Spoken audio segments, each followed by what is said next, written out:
it's Dave from the Redneck Garage. Today I was going to talk about something that's a common problem with the TJ Jeeps that are from up north or some that have been out in the elements for a long time, and that's going to be fenders. How to replace them, how to do it, what's cool, what's not cool. So let's get started on that. Okay, so when you're removing the fenders, about the only thing you have to worry about on the wiring is there's going to be a harness that goes through this hole, and there's a grommet, and it connects to your two backlights. So you need to take those off and run your wiring harness back out these holes. There's one on either side, depending on which fender you're doing right here. So get that unhooked. So once you've got that unhooked, you can start looking underneath, and you can actually reach up in there and spray some penetrating oil on the back of these bolts, which is what I did, and it's inside the front grill. You can see the backs of the bolts. But basically on the front you've got 3 bolts here, 3 bolt holes, and 3 inner bolt holes on the front side. Okay, then you're going to take off your externals.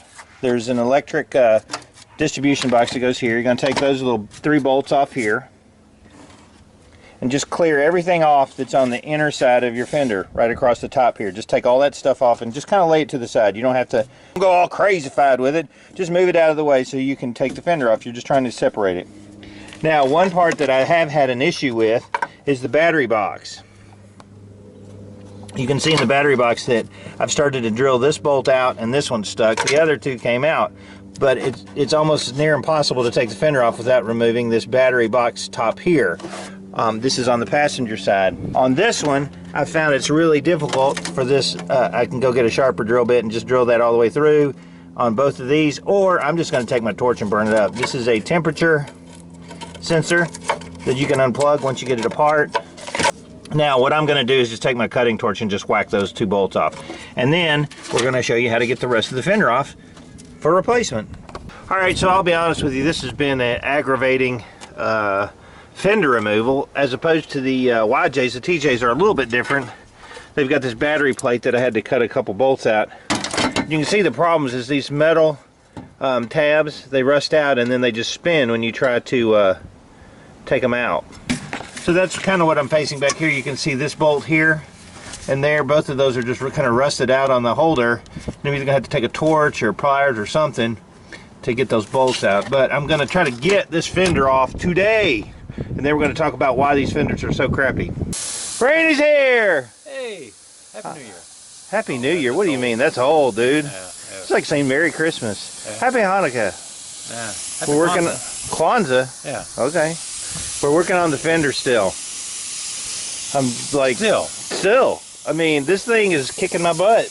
Almost got it off. Holy moly, this thing's rusted on there. Take a sawzall and cut it off. Yeah, I got 2 bolts left right here on the corner, and then we're done. Yeah. And they're way down in there, aren't they? Right there. Yeah. And it helps to have a extension socket, right? And a universal joint. Yeah, and I'm going to get the torch and warm that up a little bit to see if it'll come out of there, because they are tight.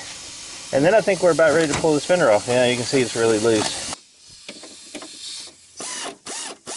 Come on.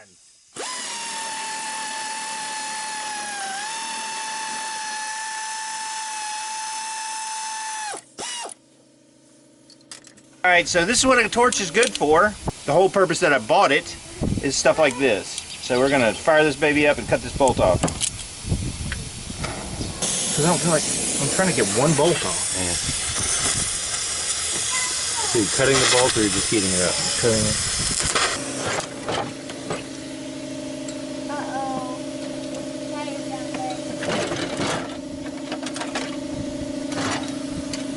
Yay! And there's the fender. So it's really not that difficult to get the fender off unless your bolts are all boogered up. You basically take these 4 bolts off here, and you can tell on this fender, had I been able to just take these 4 bolts off that are on the inside of the fender, 1, 2, 3, 4, it would have been a real simple process to remove that fender. But you can tell right here how that's all rusted in, that these bolts just spun what was left of that piece of metal and it wouldn't come out. So we took all the bolts off the bracket that bolt up to the firewall, and then the fender was able to come off. So that was pretty cool. We got the fender off. Now going back on will be a whole easier matter because we can clean up our bolt holes and clean up our that, and it'll be ready to go. I wanted to show you something now that you got the fender off. You'll see so many TJs that have this type of problem, that there's a big hole right here in the fender wells. Any of them from up north, and a lot from even in the south. You can see from this other fender that there's a hole here, and this is a really common problem. I'll show you a couple pictures, just random, that I saw on the internet.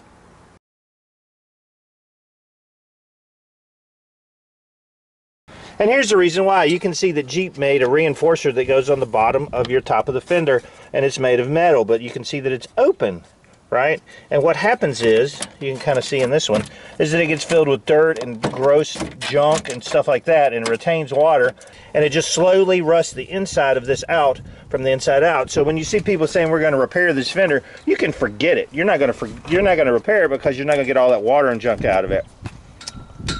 Your best bet is to replace it, and I'm going to look at maybe doing some sealing or doing something on it that keeps that water from being up in there.